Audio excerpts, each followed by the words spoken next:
I don't understand it. But it's the Oscars, and I say, let's do this thing. You ready to go? Everyone here just had brunch. I don't understand it. But it's the Oscars, and I say, let's do this thing. You ready to go? I am. I'm just kidding. We're so early before the Oscars next year.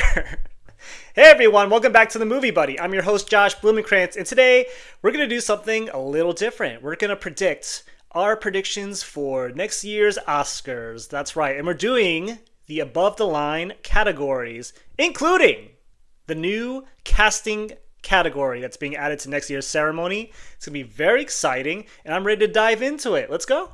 All right, so I'm going to change it up a bit, and we're going to start off with Best Picture. Yeah, let's do it. So we have One Battle After Another, Wicked for Good, of course, Marty Supreme, Avatar, Fire and Ash, After the Hunt, Hamnet, The Life of Chuck, Frankenstein, Michael, and Deliver Me from Nowhere. Okay, so we're going to break this off one by one. One Battle After Another. It's the new PTA film. It has Leonardo DiCaprio, Regina Hall, Tiana Taylor, Sean Penn, and a bunch of other people. But this is going to be a very divisive, very political film from what I heard from test screenings and people I know.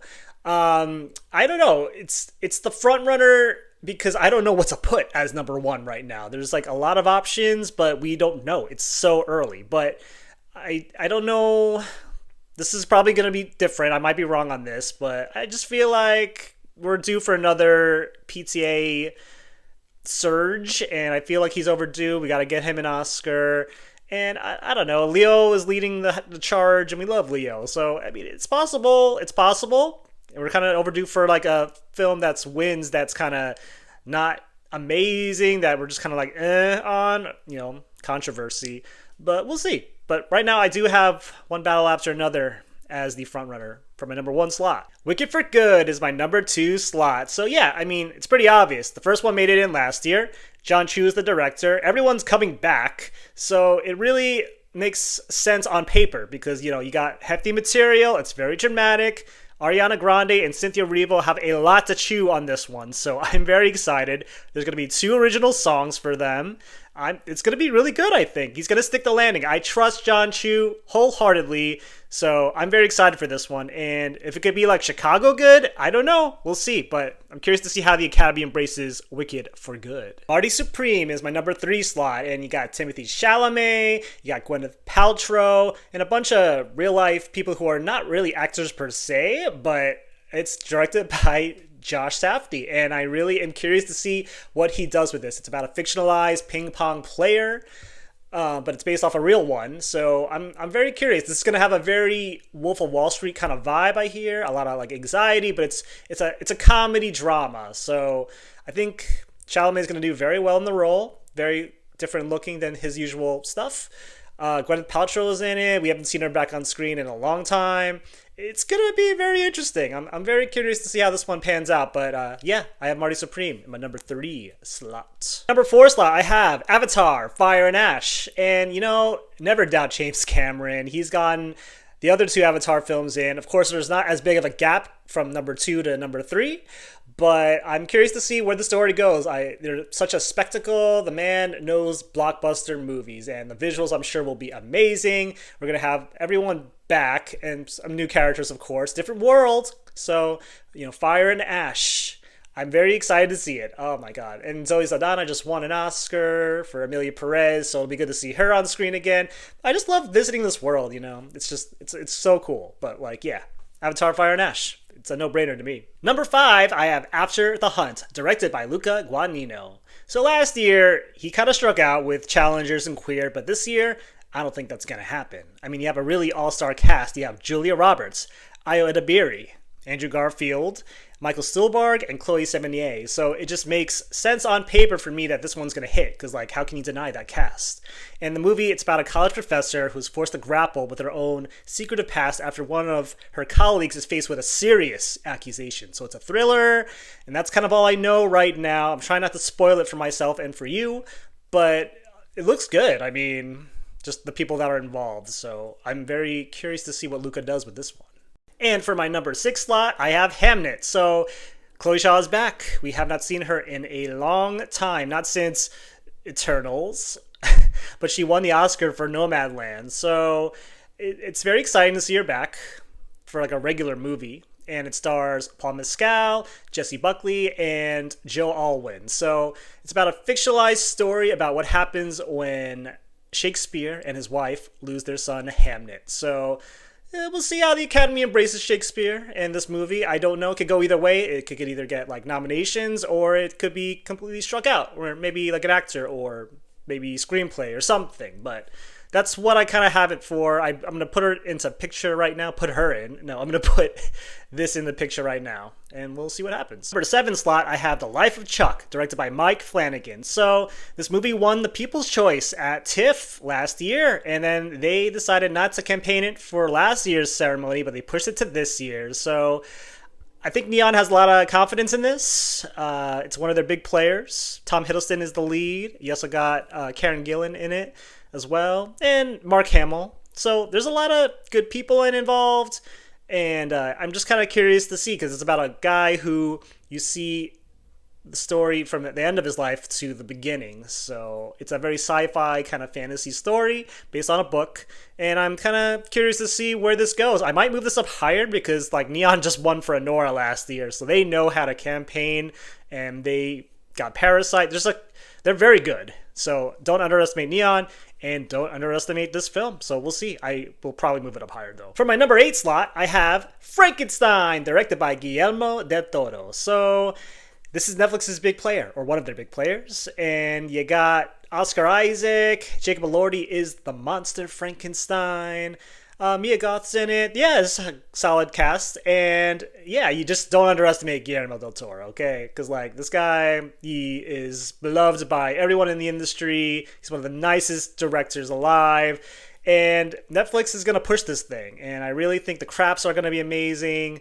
But yeah, I just can't see why I wouldn't put Frankenstein in my lineup, and I do have it at number 8. For the number 9 slot, I have Michael, directed by Anton Fuqua. So this is the movie about Michael Jackson's life, literally all of it, from Jackson 5 to the final week before his death. And man, I'm kind of excited because I'm a big Michael Jackson music fan.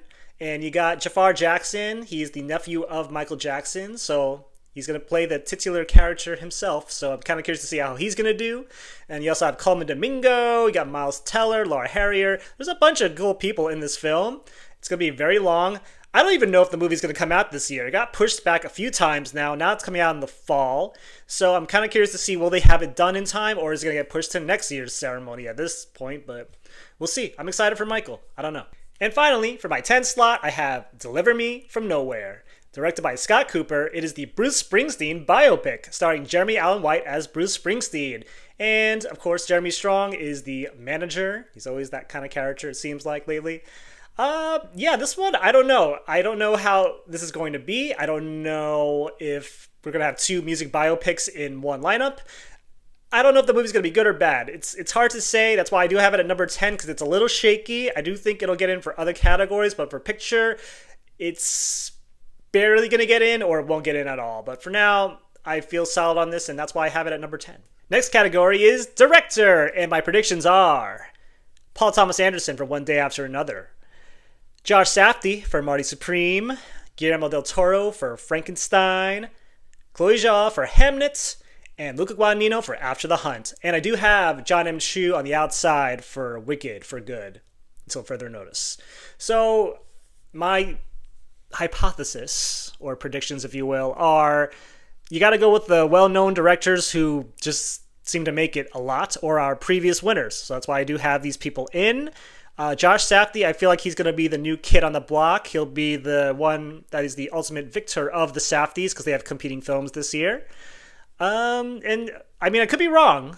There could be an international director that takes one of these people out, but for now, yeah, I mean, PTA, I feel like he's overdue to win something. Josh Safdie, like I said, he's the newcomer. Yeah, Guillermo del Toro, don't underestimate Guillermo. And Chloe Zhao, she just won not too long ago. And Luca Guadagnino, I feel like he's got to win sometime. And this movie is a thriller. Maybe it'll be very good. Hard to say. But yeah, this is who I have for director. Best actress, and my predictions are Julia Roberts for After the Hunt, Cynthia Erivo for Wicked for Good, Jessie Buckley for Hamnet, Jennifer Lawrence for Die My Love, and Renat Rensby for Sentimental Value. And I do have Rose Byrne on If I Had Legs, I'd Kick You on the outside. So I think Julia Roberts could have the year. She's just great in mostly everything she does. I think it's been a while since we've seen her in something Academy friendly, so it's a thriller. It looks really good for her.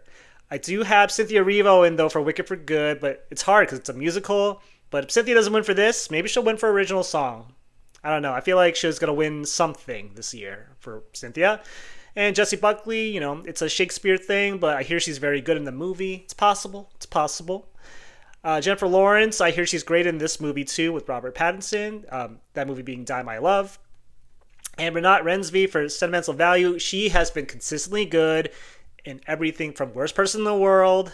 What else? She was in, that international movie. I'll get to it later, but it's fine. But regardless, Renat Rensby is just killing it right now. And Rose Byrne, I heard, was excellent in If I Had Legs, I'd Kick You. But I don't know how big that movie's going to be. But yeah, for now, this is who I have for actors. And I could be wrong. Best actor, and my predictions are Timothée Chalamet for Marty Supreme, Leonardo DiCaprio for One Battle After Another, Jeremy Allen White for Deliver Me From Nowhere, Jafar Jackson for Michael, and Dwayne Johnson for The Smashing Pumpkin. And I do have Paul Mescal for Hamnet on the outside at number 6. So it's going to be an interesting year. Like, everybody has Timothée Chalamet winning an Oscar for this movie, which we have not seen yet, but I can't think of anyone that really challenges him. That's why I do have Leonardo DiCaprio at number 2 for One Battle After Another, because he's Leo.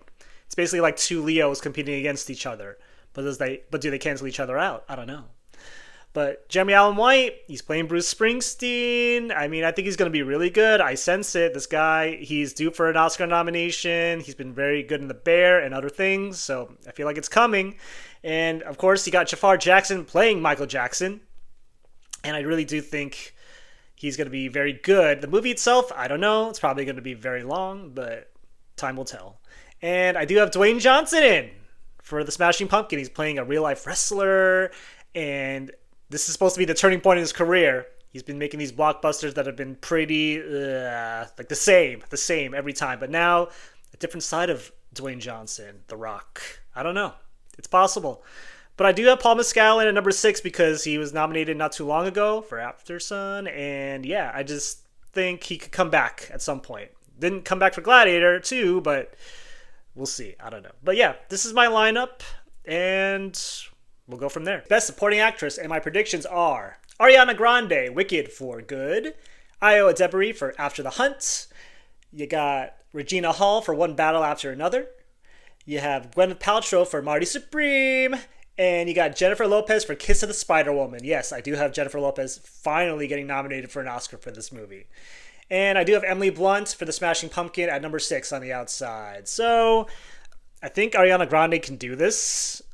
She was very close last year, but Zoe just triumphed overall. So this could be her time. But then you do have Ayo Edebiri. I mean, she has won Emmys for The Bear. I feel like she's going to be very good in this movie. I just got a sneaky feeling she will be very good. Then they also got Regina Hall for One Battle After Another. I feel like that's a slow burn performance that could just come up and take it, maybe. And Gwyneth Paltrow for Marty Supreme. She's going to be doing a lot of stuff, and it's her return to the cinema screen in quite some time since the Marvel movies. So very exciting to see that. This movie's going to be batshit crazy.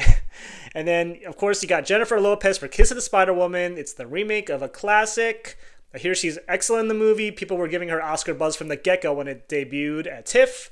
So we'll see. I don't know. And then Emily Blunt, she's already a previous nominee for Oppenheimer, but I hear she's just the wife in The Smashing Pumpkins. So that's why I do have her at number 6, but maybe she's good enough to get in. It's hard to say.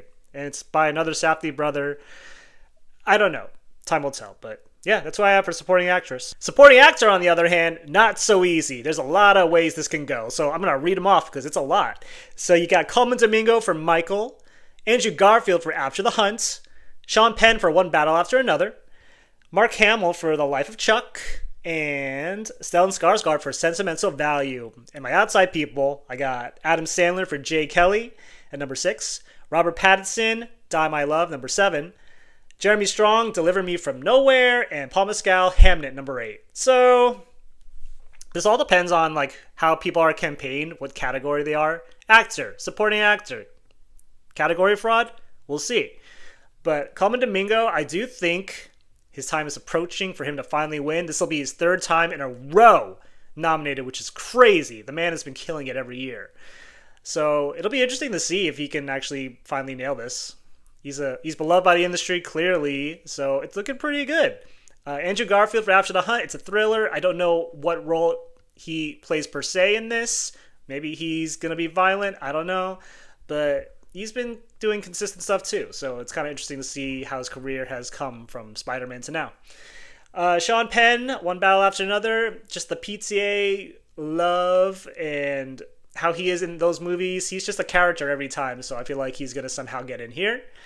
And Mark Hamill, I hear, is excellent in The Life of Chuck. Very emotional performance. So very excited to see that. Get a Star Wars actor in there. And then you have Stellan Skarsgård for A Sentimental Value. Father coming back into his daughter's lives. It's going to be emotional, and we love the Skarsgårds. So, yeah, I mean, this guy has just been a legend all of his career. So, and then Adam Sandler, I do have on the outside for Jay Kelly. It's a Noah Baumbach film. I mean, Sandler always gets close but never makes it. That's why I feel like he's just going to miss again until he actually does make it one day. We'll see. And then we got Robert Pattinson for Die My Love. I don't know how they're campaigning him. I'm going to have him at supporting for now based on what I heard. But this is the year of Robert Pattinson. I feel like he could get nominated for either this or that movie with Zendaya. Maybe. I don't know. It's tricky. I need to see how these films are and how they stack up against the other films. And then we got Jeremy Strong, who could get in. I mean, he's going to get in for Deliver Me From Nowhere. He's playing Bruce Springsteen's manager. So, I mean, he got in last year for The Apprentice and a Trump story, no less. So why not him getting 2 years in a row, too? It's possible, but I'm not predicting that for now. And then you got Paul Mescal for Hamnet. I mean, come on. He's Shakespeare. Like, let's go. Like, I feel like this is the guy. And he's a previous nominee. So it just makes sense to me on paper. And that's who I have for supporting actor. It's a lot of people who could get into this category. It's going to be tough. Best Original Screenplay. And my predictions are Sentimental Value, After the Hunt, Marty Supreme, Jay Kelly, Sorry Baby, and I have One Battle After Another and Materialists on the outside. So it's kind of hard to gauge with screenplay right now. It's so early, okay? But Sentimental Value, it's a family drama. And this is from one of the people. We got Joachim Trier, hope I'm saying that right. He's from Denmark. But he wrote Worst Person in the World, and he got nominated for it. So he did very good that year. So I feel like he could come back. And, you got Renat Rensby in it. It just feels like those two as a pair, it feels right now. And then you got After the Hunt by Nora Garrett, but it's a Luca Guadagnino film. So we'll see if she's got the goods. And then you got Marty Supreme, Josh Safdie, and Ronald Bronstein. So, I mean, we'll see. Josh Safdie is very talented in all fields, so I'm kind of curious to see how this movie's going to be. And then you got Jay Kelly by Noah Baumbach. So, previous nominee, so many movies. It's like, how can you deny him? He's an excellent writer. And you got Sorry Baby by Eva Victor, and she won the screenplay at the Sundance Film Festival, so you can't discount that. And it's about a college professor who's recovering from sexual assault. So it's a compelling story from what I hear. And yeah, we'll see what happens with that. And then I don't know if One Battle After Another is going to be original or adapted. It's kind of hard to say. It's based off of a book, so it's probably adapted, but I have it in there. And then lastly, I do have Materialist by Celine Song because, past lives. It's like, but is it going to be that good? We'll see. It's a good cast, though. Pedro Pascal and Dakota Johnson and Chris Evans.